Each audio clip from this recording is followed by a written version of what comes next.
Muy buenos días, amigos.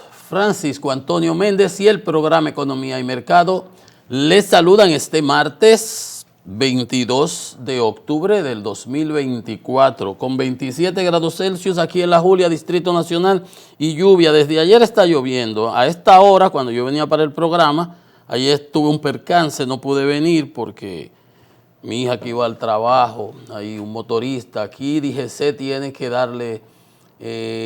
hacer un esfuerzo, y me decía él a mí, mire, es que se lo entramos por cucharita y no hay manera, no respetan, se meten por cualquier pedacito, por la derecha, por la izquierda, y ellos creen que lo están haciendo bien. Increíble. Bueno, pero nada, gajes del oficio, señores, a resolver lo seguro que resuelvan. Bueno, pues tenía para compartir con ustedes, pues en el día de ayer, obviamente, todo lo relativo al retiro de la reforma fiscal, que el presidente había hablado el sábado a las 7 de la noche, un discurso rápido de unos 6 minutos, donde hablaba de que como la población estaba totalmente en desacuerdo, él retiraba el proyecto y no concitó respaldo, realmente.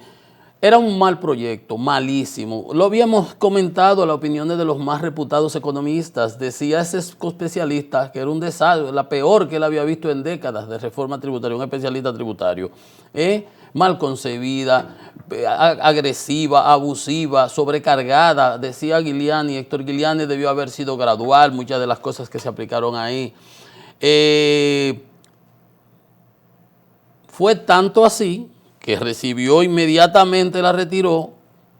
Dice el presidente que esto implicará, el haberla retirado, ajustar el alcance de los planes de desarrollo. Una reforma que se vendió de una manera, pero que en realidad tampoco le daba respuesta a esas narrativas que decía que es para la sostenibilidad fiscal y el déficit. Pero no resolvía el déficit porque los 122.000 millones que recaudabas ibas a gastar 110.000 en 6 proyectos que estableciste. Parecía de falacia, y quizás hecha que sí que se consultó. Yo digo, es que una cosa es oír y otra es escuchar, prestar atención y valorar lo que los otros opinan, porque tú me puedes llamar, opina, y yo digo lo que yo quiera y al final tú no me haces ni caso siquiera. Porque tú eres el que sabe, tú eres el papá upe la matica, tú eres el que sabe más que todos los otros, porque todas las experiencias acumuladas y las maestrías y los posgrados y los doctorados de todos nosotros no valen nada.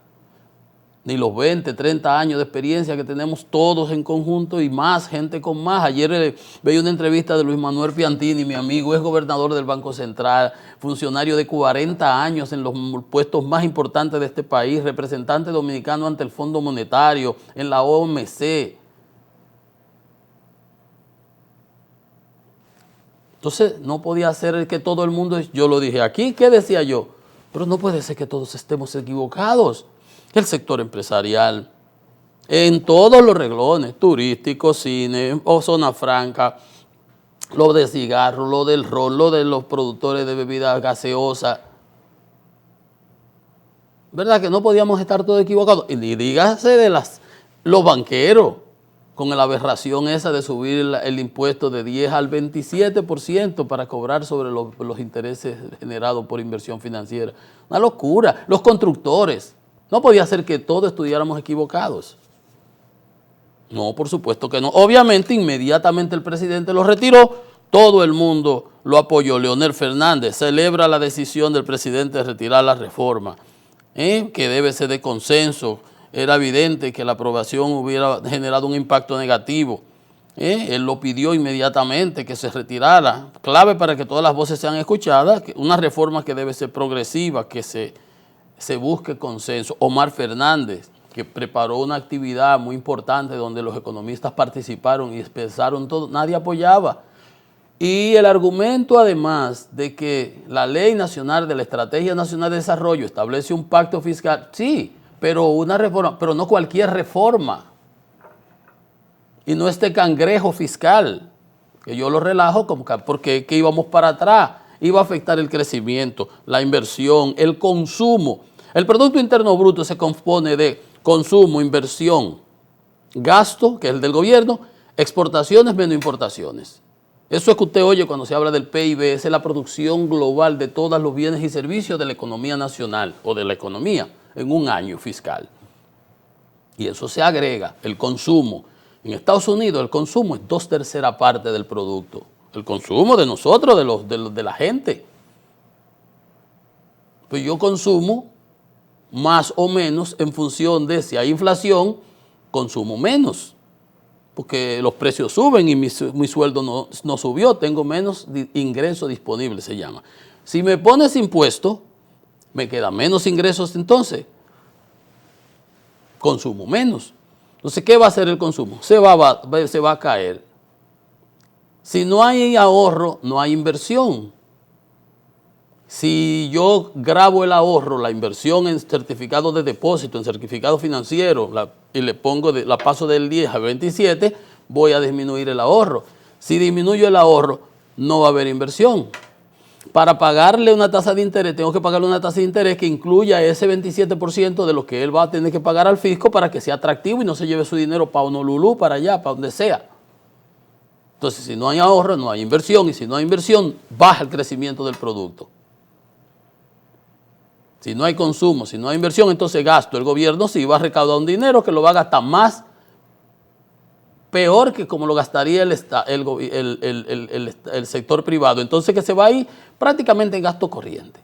Muchos gastos fijos que al final es consumo. Bueno, y ya la parte exportación e importación.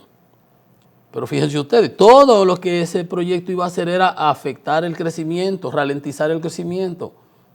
O sea, entonces el gobierno que iba a salir a buscar un ingreso, iba a generar menor crecimiento económico, iba a tener menor ingreso. Era por todos los lados que eso estaba mal. Las asociaciones de industria, ANGE, CONEA, todo el mundo, hasta el PRM, que yo dije el jueves aquí, cuando se dio una nota de prensa que vi del PRM, que iban a salir a defender la reforma. Dije yo, pero van a salir a defender eso. Yo le decía lo de Tres Patines, que el que mete la pata y la saca a tiempo, queda bien. No, entonces digo, no, pero lo que van a es chapalear más en el lodo. Suerte que el presidente la retiró. Entonces sale el mismo partido y los funcionarios aplaudiendo el retiro. ¿Cómo así? Tú aplaudes el sometimiento, que es valiente la decisión, que sé yo qué, porque esté en la estrategia nazi, pero no eso. A Valdés Albizu le preguntan en la actividad del Banco Central de aniversario. Y digo, yo no hablo de eso, una política, yo soy una institución monetaria, claro, no iba a hablar de eso porque es como el caso de la Messi Minero, un tollo que la van a juntar. Cuando le preguntan, no puede porque es funcionario del gobierno. Entonces falta carácter, porque a los jefes de uno hay que decirle las cosas como es. Obviamente no se lo va a decir en público. No, presidente, mire, es un error, eso tal cosa, es tal cosa. Bueno, ahora sí el presidente te oye. Entonces todo el mundo apoyó que la retiraran, todo el mundo. Hasta el mismo partido de gobierno que la había sometido, que decía Pacheco ante la petición del presidente Fernández que se llevara al CES, que se llevara al consenso, que el Congreso era la institución. Y yo decía, ves que son aspectos muy, no porque no fuera, yo le decía ese día, ¿verdad? Pacheco sabe manejar ese asunto y va a oír a todo el mundo, sino por lo técnico que es el tema. Yo me voy a sentar a explicarle lo que es costo marginal, lo que es la eficiencia marginal de la inversión, lo que es el capital promedio de inversión, lo que se paga de intereses, lo que reduce una tasa interna. O sea, hay cosas, términos económicos que tú no se lo vas a dar en cucharita y que te lo van a entender. Entonces, deja que los técnicos hagan el trabajo. Y eso se hace en otra mesa, no en el Congreso. Entonces el gobierno entonces lleva una propuesta acordada con los sectores, con los especialistas, y entonces allá se aprueba. Ok, corroboro, como decían ellos. Pues eso era lo que teníamos para ayer. Entonces yo no pude, entonces le decía, todas esas fueran las opiniones, todo el mundo al unísono, porque la verdad es que nos iban a meter en un gran problema. Yo le dije, yo hice varios tweets, les voy a leer. Mire, cuando el PRD dice apoyar, el PRM apoya a Abinader retire, yo puse un tweet, dice, yo también, pero a estos no les luce salir a aplaudir porque enviaron una circular ordenando a su militancia que saliera a defender lo indefendible. Entonces, estos son los tweets que yo hice cuando el presidente hizo el sábado en la noche. Fíjense que este lo hice yo. Él habló a las 7:06, acabó. A las 7:11 yo hice este tweet. Bien por el presidente Luis Abinader al anunciar el retiro del proyecto de reforma fiscal. Ese documento, como plantearon las voces más sensatas de la nación, no contribuía al bien común ni a resolver los problemas de República Dominicana, sino que los agudizaba al ser regresivo y mal concebido. Ese fue mi saludo y mi apoyo inmediato a los 11 minutos, a los 5 minutos después que él acabó. Yo prácticamente en lo que me tomé, acabando él, de una vez lo escribí, porque él habló a las 7, 6 minutos, a las 7:06 acabó, y yo hice mi tweet a las 7:11, que estaba retirado de los tweets. Y dije, y el segundo tweet que escribí, dije, la experiencia del natimuerto proyecto de reforma fiscal es aleccionadora. Las sociedades no son laboratorios para experimentos. La gente siente y padece. Los números fríos de los científicos, entre comillas, no la consideran a la gente como el sujeto, sino como un objeto. Quizás un punching bag, donde le dan trompones en el boxeo. Craso error. Recuérdese aquella frase famosa que acuñó el doctor José Francisco Peña Gómez de primero la gente como sujeto, no como un objeto para utilizarla a gusto y como nos parezca. Ese fue el segundo. Y el tercer tuit fue este, dice, el retiro del proyecto de reforma fiscal anunciado por el presidente Luis Abinader evidencia que él es mucho más reflexivo que la dirigencia oficialista, la cual había anunciado la salida a la calle de su dirigencia y militancia a defender lo indefendible. Con amigos así, recuerdes que yo he dicho aquí que amigo no es el que te alaba y te limpia saco y te dice que tú te la estás comiendo cuando estás yéndote por un despeñadero, sino el que te dice la verdad. Y por último, fue este otro tuit. Todos son, este fue a las 7:44. El presidente Luis Abinader y la nación no tienen con qué pagar las opiniones y críticas constructivas, como las que hacemos por acá, de los líderes de oposición, economistas y comentaristas independientes, ahí entro yo, la dirigencia empresarial y los simples ciudadanos que fueron al Congreso y dijeron de todo ahí, que hasta Pacheco dijo, no ande yo hasta barriga verde. El daño iba a ser mayúsculo, de corto, mediano y largo plazo. Será por el despeñadero que no íbamos ahí, el desricadero. Eso era lo que yo tenía para compartir con ustedes en el día de ayer, porque realmente hizo bien el presidente con el retiro de ese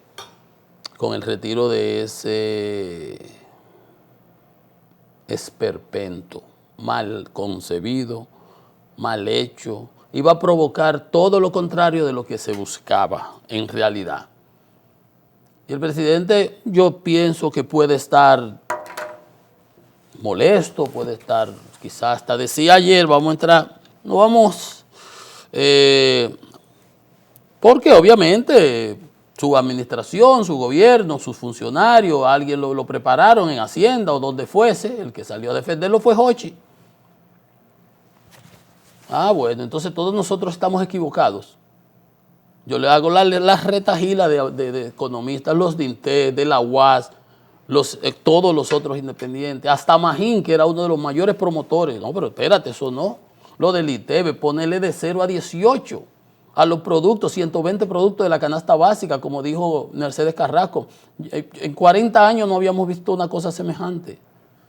Cuando se instaló el ITEB, que fue cuando Jorge Blanco, después del lío aquel de lo del 82, 84, qué sé yo, cuando hubo el problema, el ITEB se puso de 6, creo que fue, y otros de 8, y fue subiendo, y así sucesivamente, y a muchos productos, mira que ahora no tenían lo de la canasta básica. Ah, pero vamos a meterle porque la evasión, vea tú a ver. Entonces, cogiendo piedra, como yo decía aquí, y he dicho durante todos estos días que pasamos analizando esos temas, piedra para los más chiquitos, pescando en la pecera, los que pagamos a clavarnos más, como hacen en el sector eléctrico, a cazar fieras en el zoológico, estudiando cualquiera pasa, así sí es bueno. pero eso fue un craso error, pensar que la sociedad y los sectores organizados, la iglesia, el episcopado, los evangélicos fueron a Palacio a buscársela y después dijeron, sí, hay que pagar impuestos. Qué lindones, ¿eh? Aquí nadie está diciendo que no tienen que pagar, tienen que pagar lo que se los roban, lo que no pagan. A ese 47% de evasión del ITEVIS, vayan a buscarlo. 63% del impuesto sobre la renta, salgan a buscarlo porque yo no evado. Usted no evade. No, a coger piedra para los más chiquitos. Una señora que tiene un apartamento, una casa que la heredó de su marido, que vale ahora, qué sé yo, lo que valga, pero eso vive su vivienda. Que tiene que pagar ahora que le bajan de 9 millones a 5, ahora hay que pagar por 4, hay que buscar 40 mil pesos. ¿Y de dónde lo va a sacar ella? Ahorita tiene Dirección de Impuestos Internos que le incauta la casa. Señores, pero una locura. Yo le digo, el presidente no tiene cómo pagarle, y el pueblo, la nación, a todas las voces que salimos de manera constructiva, porque nadie dice que no hay que hacer una reforma. Ahora la reforma, desde siempre yo lo he dicho, empieza por casa. ¿Cuáles son los sacrificios que el gobierno ha implementado? El bulto ese de MESID y educación es un tollo. Pues yo soy coherente y lo he venido diciendo desde el principio. Todos los rectores, hasta los especialistas han dicho que es un invento. Y no va a dar los 25 mil millones que se dijo tampoco. Un invento de eso para justificar una reforma. Debiera echarse para atrás de una vez lo del MESID y MINER, ya que se echó para atrás la reforma, porque aquello es un disparate. Así mismo, no me guardo palabras. Pues vamos a ver, digamos rápidamente, dice Luis Abinader, que estaba en su asunto de la semanal, la cosa esa que él habla, dice, no habrá otro proyecto de reforma fiscal. Parece que el presidente está como quillado porque tuvo que retirarlo. Promete hacer ajustes necesarios. El paquete impositivo mostró la falta de sinergia del PRM y el gobierno y la existencia de proyectos personales. Pero es que tenían que salir a hacerse harakiri. Hoy, ¿cómo sale Collado? ¿Cómo sale Carolina? ¿Cómo sale Yayo? Los que están aspirando a la presidencia a defender una cosa que ni siquiera saben de dónde salió ni cómo. Y el grito de la población, pero ni locos que fueran. Porque tampoco, El FMI y el banco inician reuniones en tiempos convulsos. Andy dice, aquí voy, pieza tributaria tuvo un enfoque a favor de los evasores. ¿Usted está viendo? Piedra para los más chiquitos y los de siempre seguían tan campantes como Johnny Walker. El Caribe dijo eso. El listín, nosotros vamos a hacer ajuste, dice el presidente Luis Abinader, como debió haber sido desde el principio.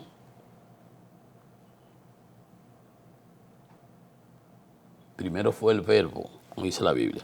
El gobierno va ahora tras los evasores.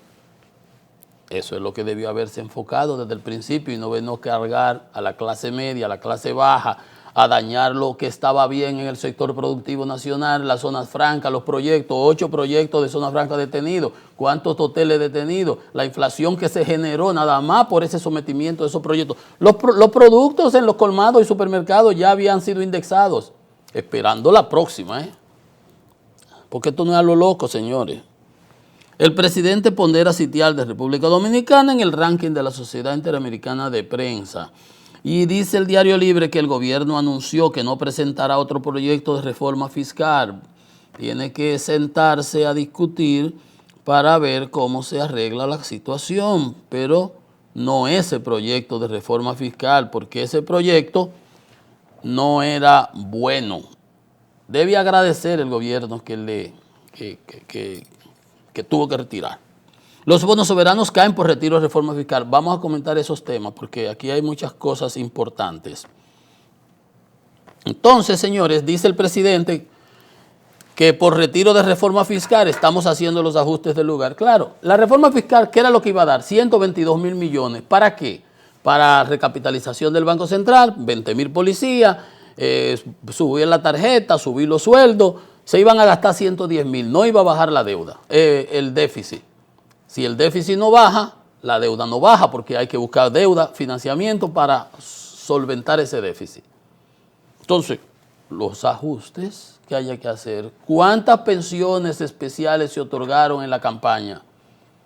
¿Cuántas oficinas se abrieron en Nueva York de instituciones dominicanas que no tienen nada que abrir? Eso era un buen nicho de campaña. Ahí está el problema. Dice el presidente que ya se están haciendo los ajustes del lugar. Eso es correcto.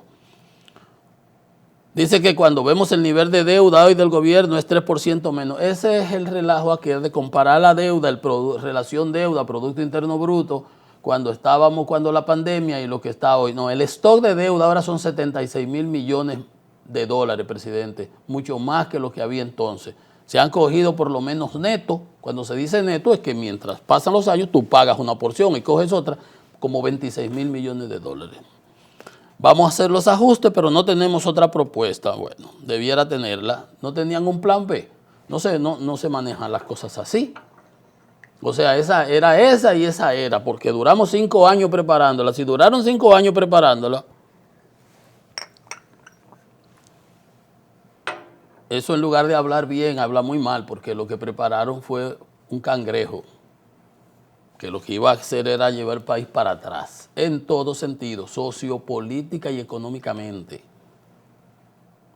Deben el presidente Abinader agradecer que la población le dijo que no.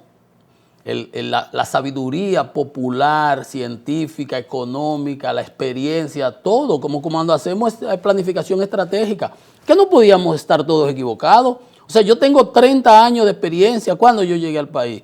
Cuando yo estudié, 86, que yo llegué, empecé a trabajar como en el 86.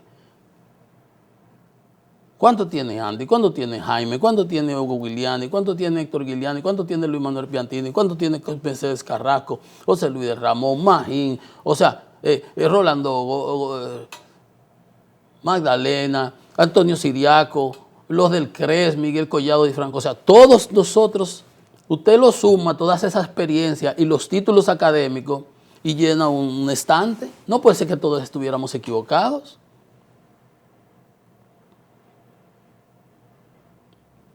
Cuando hasta muchos de nosotros creemos que somos brillantes. Creemos, algunos, ¿verdad? Que creen. Entonces, una cosa del caray.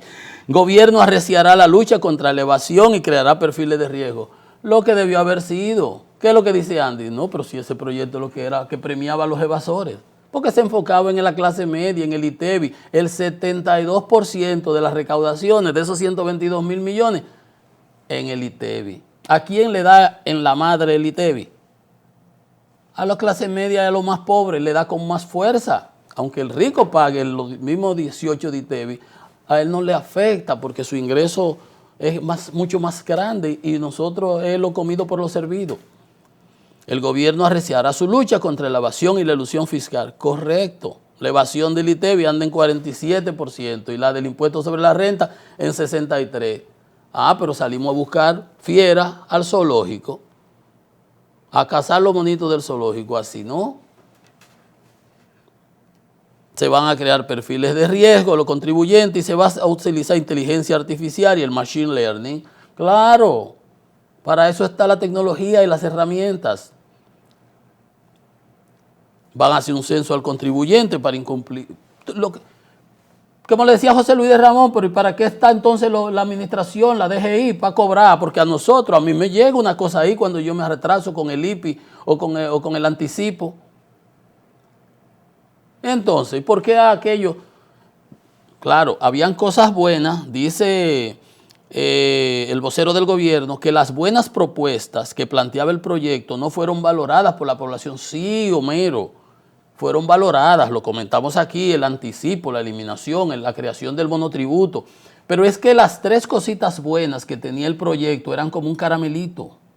Es como el caramelito que tú le das al perrito para enseñarlo a hacer maroma. Tú le das una cosa, entonces él aprende. O a los niños, un caramelito para que se calle. Sí, es verdad que habían cosas buenas. No puede ser que no tuviera un proyecto, ¿verdad? Claro que habían cosas buenas. Y hasta muchas de las intenciones de eliminación de algunas exenciones a determinados segmentos, sectores, eso es posible, muchas cosas, pero no borrar de golpe y porrazo. El problema es que las cosas buenas eran mucho menos, que las malas. y de mucho menor calado. Las malas no solamente eran malas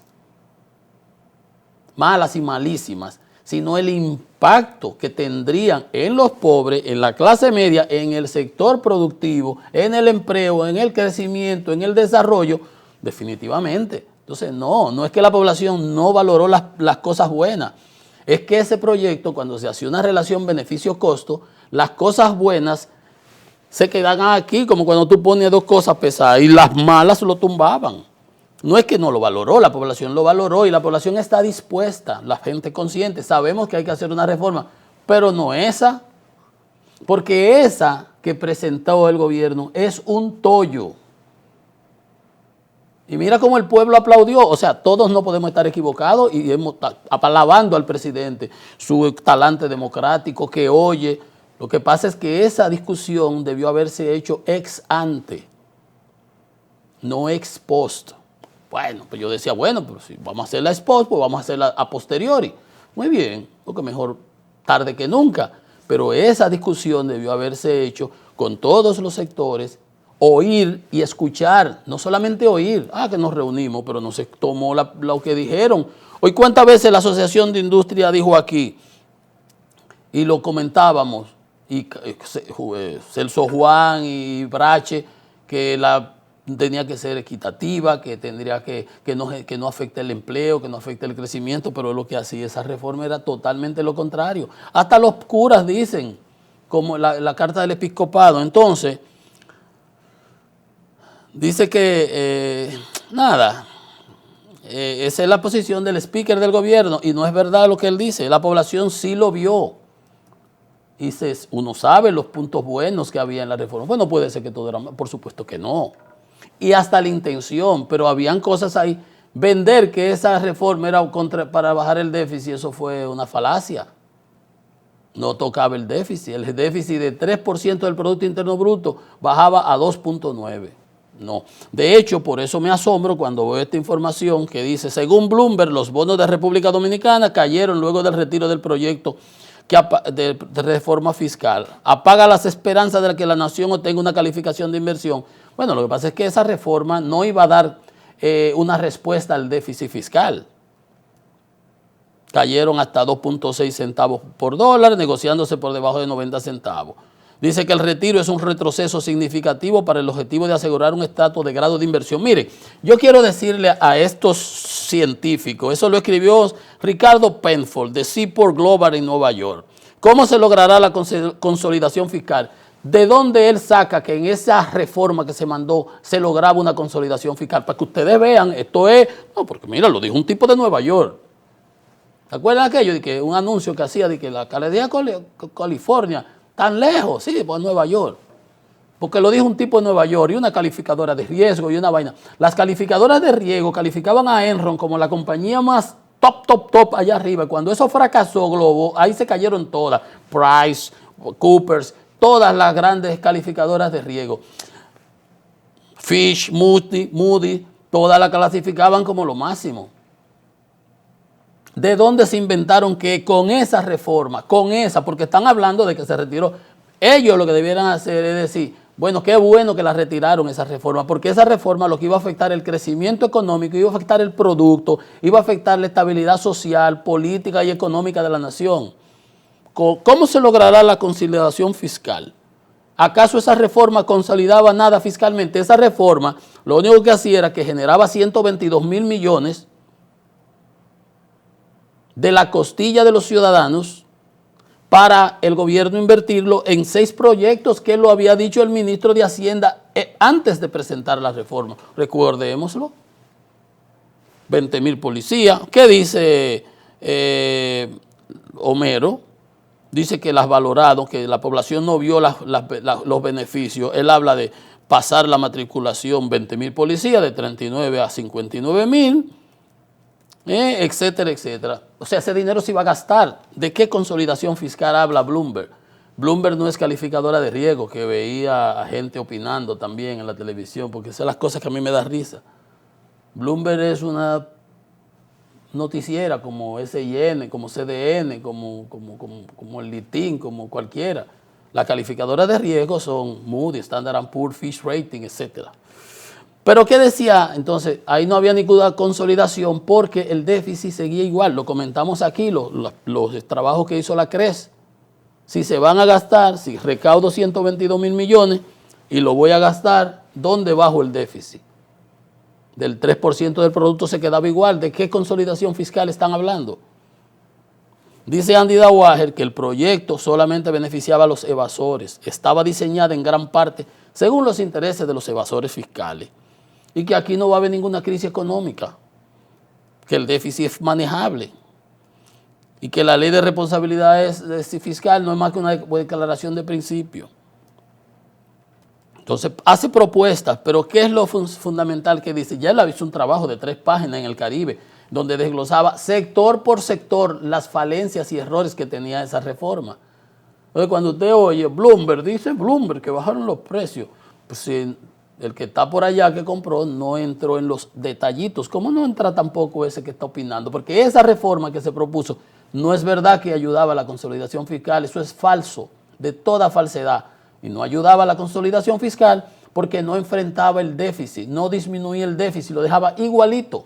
Y si seguía el déficit había que salir a buscar esos 300 mil millones prestados. Y obviamente iba a seguir la deuda, iba a seguir incrementándose el stock de deuda. Y iban a seguir subiendo los intereses. Entonces, ¿de dónde? ¿Cuál consolidación fiscal? Esa reforma tampoco resolvía lo que se había dicho que se buscaba resolver. Era una falacia fiscal.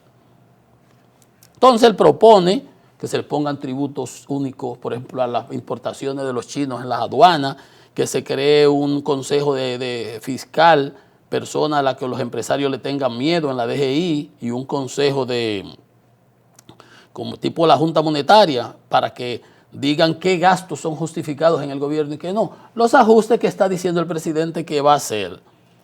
Dice Andy que no puede el sistema depender de los consumidores y de los trabajadores, que era en esencia donde se descansaba la propuesta. El 72% de las recaudaciones de esos 122 mil millones los ponía la clase media y la clase baja, los consumidores y los trabajadores, con impuestos indirectos, como el ITEVIS.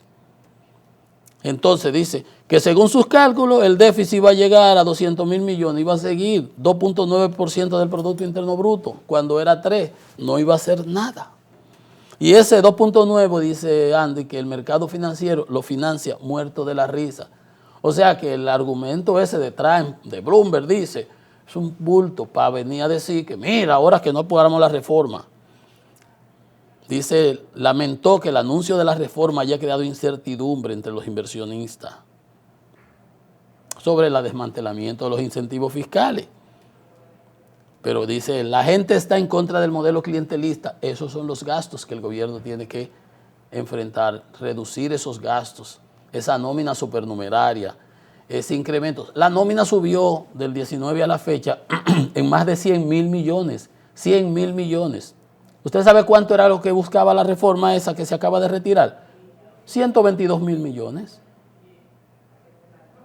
Y nada más. Y yo le puedo asegurar que esos 100 mil millones se han generado, como decía el señor Sigmund Freud, no es que se metió una cantidad de personas equivalente a esos 100 mil, es que los que entraron en el gobierno han entrado con sueldazo por encima de todo el mundo. Por eso ha subido la nómina de 100 mil millones, porque a los que estaban ahí, que son los que trabajan y los que hacen el trabajo y los que saben lo que hay que hacer, a menos que los voten como hizo Morrison en Edesur, que votó a todos los técnicos, va a meter disparatosos políticos de su partido. Por eso el resultado desastroso.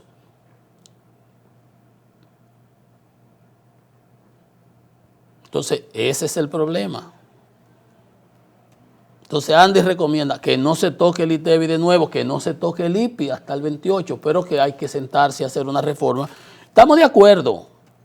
Hay otras propuestas y muchas opiniones. El gobierno lo que debe es sentirse, tomarse, como cuenta hasta 10, como le dicen a uno, cuenta hasta 10, no tomes decisiones apresuradas. No tenemos propuesta, vamos a entrar a los ajustes. Eso está muy bien.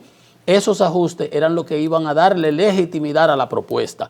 Por un lado, legitimidad, pero por el otro, la propuesta tenía que ser una propuesta, no un esperpento fiscal como el que se presentó. Una pausa, que esto es Economía y Mercado.